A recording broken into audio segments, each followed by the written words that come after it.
A new computer. What game are those supply guys playing? They delivered one last week. Get on a transport, will you, Atlanta? Ask them to move it. Yes, sir. Actually, Commander Shaw, Gosh, you have a lot of stairs here.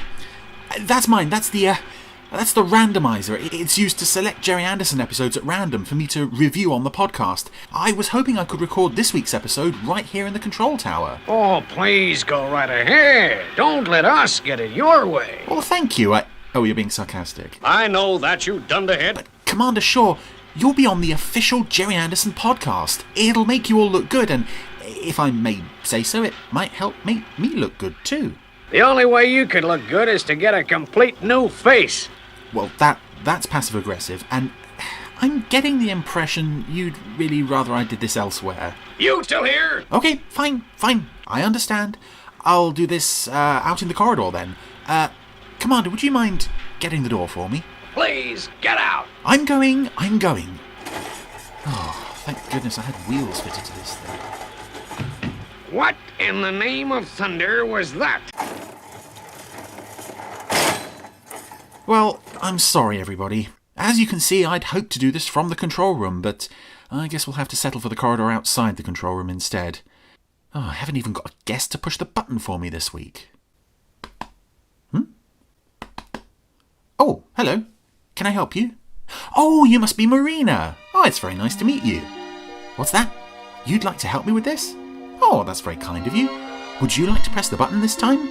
You would? Okay. Well, you go ahead and press it then, and we'll see what episode I have to watch this week.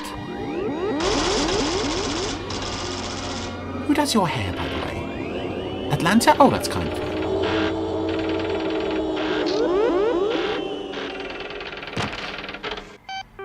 Right, what does the printout say?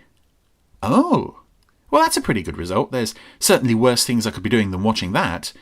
And I can see it's made you very happy. Well, yes, obviously it would do. It may not be a Stingray episode, but it is water-related. It's Joe 90, Trial at Sea.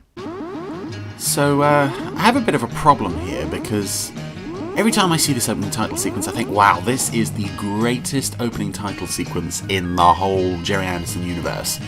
And then I see a Stingray episode, and I think, wow, this is the greatest. And on Thunderbirds and UFO, same thing. But, this title sequence is definitely top 5. It is really something special. I really do love this show, as I think out of all the Jerry Anderson series, Super Mario Nation and live action, this is easily the most underrated. People assume, because it's got a little kid as the star, it's a kiddie show, and it's really not. It's far more sophisticated than people would give it credit for. Is anything wrong? There's the Colonel White Puppet making a return appearance, now with his hair dyed black and a very snazzy moustache underneath his nose. We sail in 18 hours, man. Get that stuff aboard. I kind of like the idea when you go from Joe 90 from Captain Scarlet into Joe 90 in the Secret Service that you see the same main characters from Captain Scarlet appearing in guest roles. It does lend more weight to the idea that this is a regular cast that keep appearing in these stories. And of course the Colonel is playing another grumpy, cantankerous boss. I want all these crates aboard as soon as possible. Because really, what else would he be playing? What do you think of the hoverliner, Joe? It's great. Is she ready for her maiden voyage? She's ready. First chance I get, Joe, I'll arrange a short trip. Oh, a maiden voyage of a new high-tech vehicle. These never go well. Yes. A bomb with an instant trigger detonator. You see, it's a maiden voyage with a bomb. It's just Jerry Anderson tradition. Oh, that siren noise makes just, so many nostalgic feels. All the sound effects in these make so many nostalgic feels when you start hearing them in other shows and films. Nothing must go wrong. Nothing will go wrong. Oops, something's gone wrong. So this is episode 27 of Joe 90, and it's one of those episodes where, and I think a lot of the Super Mario Nation shows have these, the ones that run for like 30-odd episodes or so, there are always episodes as you get near the end that get less attention than earlier episodes. Like this doesn't get anywhere near as much attention as say, Hijacked or Project 90 or whatever, but then you watch it in isolation, and it's a perfectly decent little story. Whereas if you're going to watch the whole series back to back, it doesn't stand out so much. But there are a lot of stories in Joe 90 that I think are pretty great stories. You were right to tell us, Professor. And the fact that 100 In fact, I struggle to think of any Joe 90 episodes that really aren't that good. The first episode isn't that good, the last episode isn't that good, but the 28 in the middle are pretty much just gold. How we handle it, Chief? Why is he smiling? Sam Loover's got his smiling face on because bomb threats make him happy. I seem to remember that Sam Loover did have a tendency to wear his smiley face at odd times. I remember in Mission X4 when he goes to see a sick man, and he can't stop grinning. It's like, oh, this man's dying. Oh, well, sucks to be him. And these dockyard scenes as well, just looking at them, you can see so many details from previous dockyard scenes. You imagine by this point in the history of Century 21, you say do a dockyard scene, they've just got so many leftovers from previous shows that they can just knock it together in half an hour, but it still must have taken a lot of work. I see. Permission unnecessary, Captain, but granted.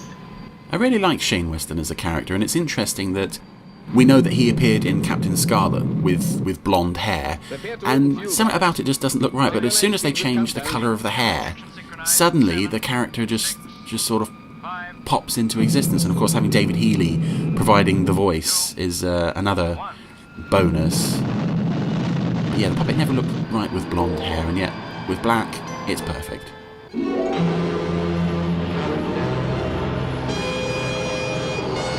It's another thing I like about the character as well, is that for all his sitting behind the desk making jokes, and he does spend most episodes sitting behind the desk, it's very rare that he goes out on missions like this, but when he does, oh, he can get the job done. He was dismissed from the company for gross malpractice, channeling company money into his own pocket. So he could be holding a grudge. Sam's smiling again. It's like embezzlement is another thing that makes him happy. We add that to terrorist plots and dying men.